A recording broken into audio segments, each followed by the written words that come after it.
ನಮಸ್ಕಾರ ವೀಕ್ಷಕರೇ, ಸ್ಟಾರ್ 74 ನ್ಯೂಸ್ಗೆ ಸ್ವಾಗತ. ನಾನು ಎಂ ಮಂಗಳಗಟ್ಟಿ. ಸಮಸ್ತ ನಾಡಿನ ಜನತೆಗೆ ಸ್ಟಾರ್ 74 ನ್ಯೂಸ್ ಪರಿವಾರದ ವತಿಯಿಂದ ಬಕ್ರೀದ್ ಹಬ್ಬದ ಹಾರ್ದಿಕ ಶುಭಾಶಯಗಳು. ಇಂದು ಧಾರವಾಡ ನಗರದ ಈದ್ಗಾ ಮೈದಾನದಲ್ಲಿ ಮುಸ್ಲಿಂ ಬಾಂಧವರು ಬಕ್ರೀದ್ ಹಬ್ಬದ ಪ್ರಯುಕ್ತ ಸಾಮೂಹಿಕ ನಮಾಜ್ ಮಾಡುವುದರ ಮೂಲಕ ಹಬ್ಬವನ್ನು ಭಾರೀ ವಿಜೃಂಭಣೆಯಿಂದ ಆಚರಿಸಿದರು.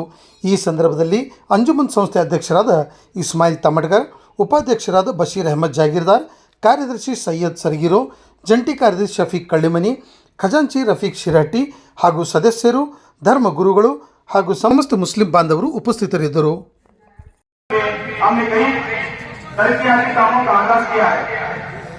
अंजुमन डिग्री कॉलेज में पिछले कई सालों से असिस्टेंट प्रोफेसर की पोस्ट खाली थी.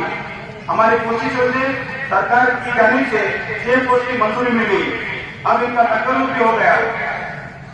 इस दौरान हमने अंजुमन इस्लाम के एनुअल जनरल बॉडी मीटिंग भी की. इस मीटिंग में चंद अहम जरूरी फैसले की लिए गए, जिसमें 2024-25 प्रॉपर बजट की मंजूरी दी गई, जो 9 करोड़ रुपए पर मुश्तमिल है. नए मैदान में तरमीम वो इजाफे के लिए भी मंजूरी हासिल की. बजट का तकल्लुफ भी अमल में आया. जनरल बॉडी के तमाम हाजिर मेंबरान ने हमारा भरपूर ताउन किया. इसके लिए मैं तमाम अराकीन का शुक्रिया अदा करता हूँ. हज़रात मोहतरम, ईद उल फित्र के मौके पर मैंने खुशखबरी दी थी कि इस तालीमी साल अंजुमन लेडीज हॉस्टल में बच्चों के दाखिले शुरू हो जाएंगे. हॉस्टल के कमरों की फर्निश का काम शुरू हो गया है. हमें उम्मीद है कि वक्त से पहले हॉस्टल पूरी तरह तैयार हो जाएगा, जिसमें धारवाड़ शहर से बाहर रहने वाली तालिबात दाखिला ले सकेंगे. हमारी कोशिश है कि तालीम के सिलसिले में हम तलबा कर रहे हैं. उर्दू मीडियम के तमाम तलबा को पहली से 7वीं जमात में जो पहली से 7वीं जमात कर रहे हैं, खुद भी तालीम का इंतजाम है. यतीम और माजूर वालिद हर साल अंजुमन इस्लाम की जानिब से 50,000 रुपए दिए जाते हैं. इनकी तालीम मुकम्मल होने पर एक सिलसिला जारी रहेगा इंशाअल्लाह. इसी तरह हम गरीब और मुश्किल तलबा के लिए कृषि का एहतमाम करते रहे हैं, जिसके लिए अंजुमन हर साल लाखों रुपए खर्च कर रही है. मकसद सिर्फ यही है कि हमारे कौम के बच्चे तालीम में महरूम ना रहे, और जो बच्चे ज़हीन है, मेहनत कर रहे हैं, इनकी हर तरह से मदद की जाए. फिलहाल हमारे मुख्तलिफ इदारों में तालीम आज हम और हमारे बच्चे जिंदगी के दौर में दूसरों से आगे निकल सकते हैं. यही वक्त की अहम जरूरत भी है. हज़रात, तालीम की इन जरूरत को पूरा करने के लिए पैसों की असद जरूरत होती है. इस जमा करना होगा, जिसके लिए ब्लॉक सी की दुकानें तामीर की गई हैं. अभी कुछ हिस्सा बाकी है.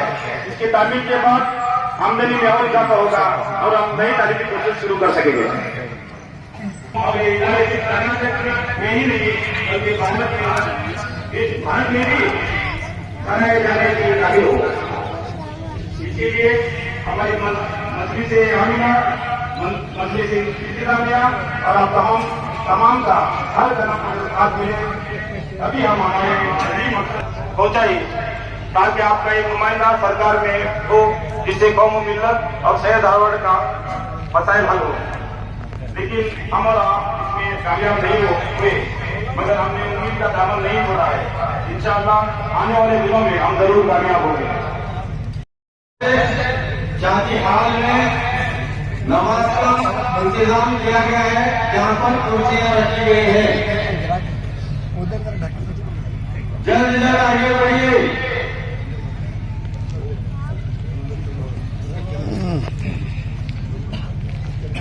जल्द जल्द आगे बढ़िए, नमाज का वक्त करीब आ रहा है.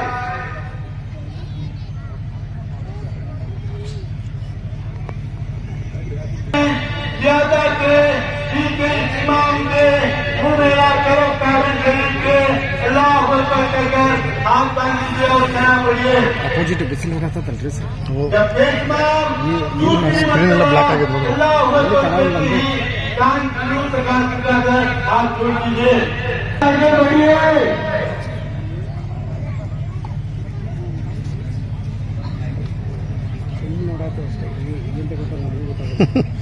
जल्द जल्द आगे बढ़िए.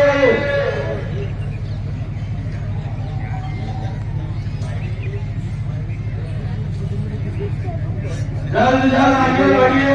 ಎಷ್ಟು ಆಡಿಯನ್ಸ್ ಕವರ್ ಆಗ್ಬೇಕು ಹೇಳಿ, ಅಷ್ಟು ಕವರ್ ಆಗಂಗಿಲ್ಲ, ಆದಷ್ಟು ಹೊಡೆಯೋದಿಲ್ಲ. जो हजरात पीछे आ रहे हैं उनसे गुजारिश है तो पहले आगे की सफों को दूर कर लें और तमाम हजरात से मौजूदा गुजारिश है कि नमाज के वक्त अपने मोबाइल फोन बंद करें।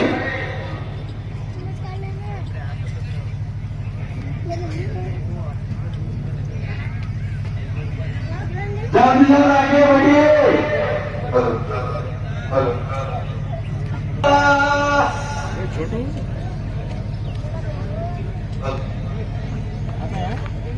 अस्सलातु सलातु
ನಾಡಿನ ಸಮಸ್ತ ಜನತೆಗೆ ತ್ಯಾಗ ಮತ್ತು ಬಲಿದಾನದ ಹಬ್ಬ ಬಕ್ರೀದ್ ಹಬ್ಬ ಈದ್ ಉಲ್ ಅಜಾ ಎಲ್ಲರಿಗೆ ಶುಭಾಶಯಗಳನ್ನು ಕೋರುತ್ತೇನೆ.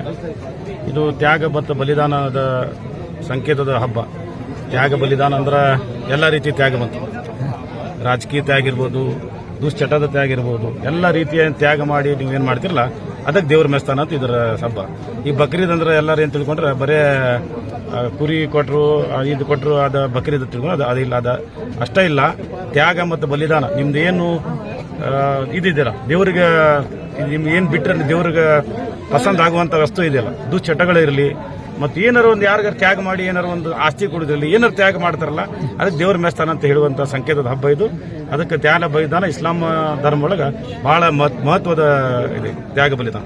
ಅದಕ್ಕೆ ದೇವರ ಮೆಚ್ಚುವಂಥ ಕೆಲಸ ಅಂತ ಹೇಳಿಕೆ ಬಯಸ್ತೀನಿ. ಸರ್, ಬಡವರಿಗೆ ದಾನ ಧರ್ಮ ಮಾಡಲಿಕ್ಕೆ ಅದು ರೊಕ್ಕದ ತ್ಯಾಗ ಅಲ್ಲ. ಮತ್ತೆ ಬಡವರು ದಾನ ಧರ್ಮ ಮಾಡೋದು ದುಡ್ಡದ ತ್ಯಾಗ ಮಾಡಿದಾಗ ನೀವು ಬಡವ್ರಿಗೆ ದಾನ ಧರ್ಮ ಮಾಡ್ತೀರಿ. ಅದು ಒಂದು ರೀತಿ ತ್ಯಾಗ. ನಿಮ್ಮ ರೊಕ್ಕದ ತ್ಯಾಗ ಮಾಡಿದ ಮೇಲೆ ಅವ್ರಿಗೆ ಸಹಾಯ ಆಕೈತಲ್ಲ. ಅಲ್ಲ, ಗೋ ಹತ್ಯೆ ಇದನ್ನ ದಾನ ಮಾಡೋದು ಒಂದೇ ಬಲಿದಾನ. ಗೋಹತ್ಯೆ ನಿಷೇಧ ಇದೆ, ಅದ್ರ ಬಗ್ಗೆ ನಾವು ಮಾತಾಡೋಂಗಿಲ್ಲ. ಈ ಕುರಿ ಬೇರೆ ಬೇರೆ ಏನೇನಾದ್ರು ಕೊಡ್ತಾರಲ್ಲ ಅದರ ಬಗ್ಗೆ ಏನೈತೆ ಅದು ಅಷ್ಟೇ ಇಲ್ಲ. ಬೇರೆದು ತ್ಯಾಗ ಮಾಡೋದು ಅಂತ ಇದು ಹಬ್ಬ ಅಂತ ಹೇಳಿದ್ರು.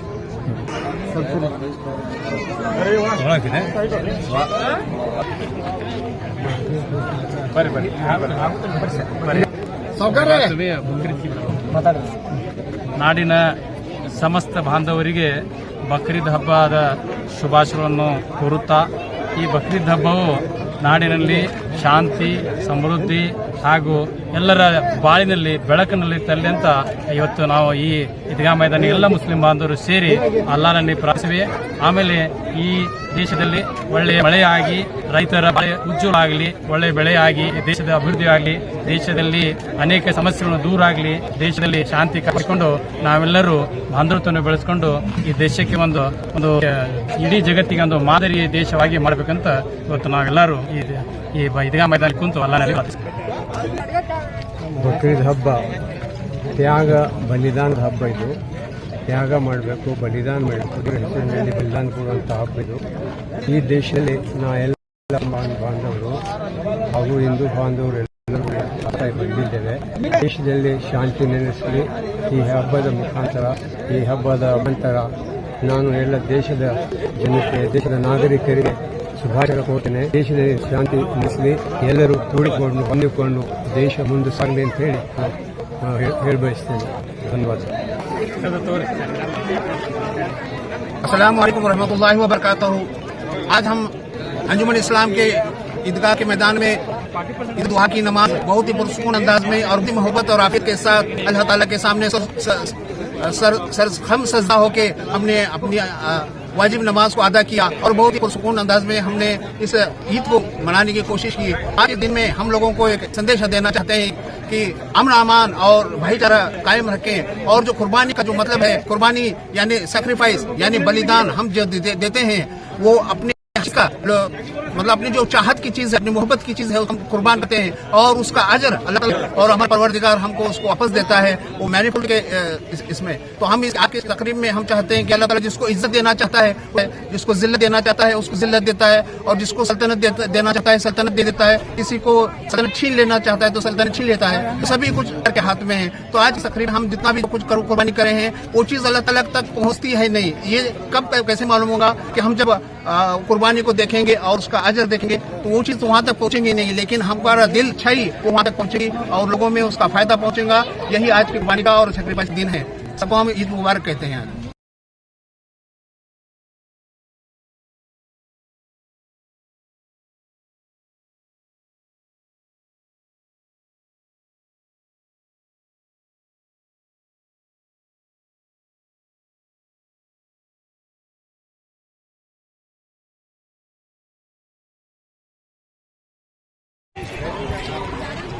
नहीं तुम्हारा नहीं आएगा